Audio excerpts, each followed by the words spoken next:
Живееме во тешки времиња и како да сме станале безчувствителни роботи. Емоциите се ставени во втор план во трката за пари и преживување. Убаво го тоа срочи Јелена. Но, затоа како што ми изјави министерот за финансии Драган Тевдовски, платата е 26.000 денари, а граѓаните не ја чувствуваат.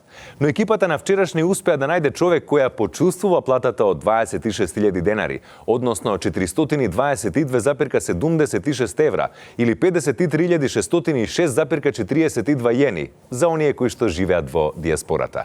Да погледнеме. Панде од Скопје е млад дипломиран електроинженер.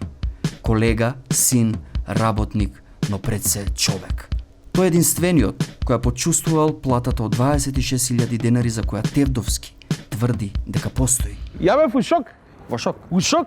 Во шок. Во шок, да. Во шок, да ве радно. Викам Тевдовски да не случајно управо, викам да нема стварно точно што го збори. Да не кој да му текне на банкомат да провери платата. Ја тек сега после 32 години сваќам дека не треба ми крчат цревата више. Дека уствари лепи паштета не е јадење, дека може многу повеќе од тоа. Плюс бев у театар.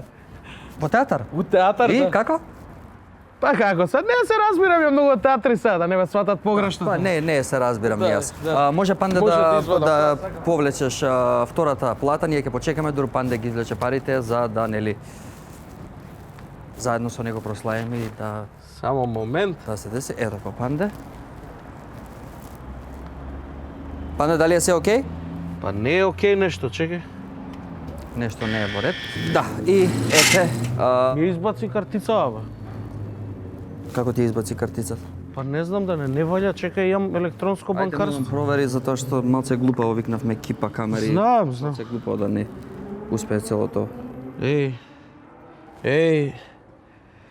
Бе, ме блокирале сметката од извршителя. Извршител. Да, бе. Како бе, сега бе, дали се нормални бе да ти?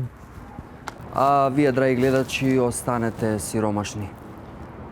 Студио.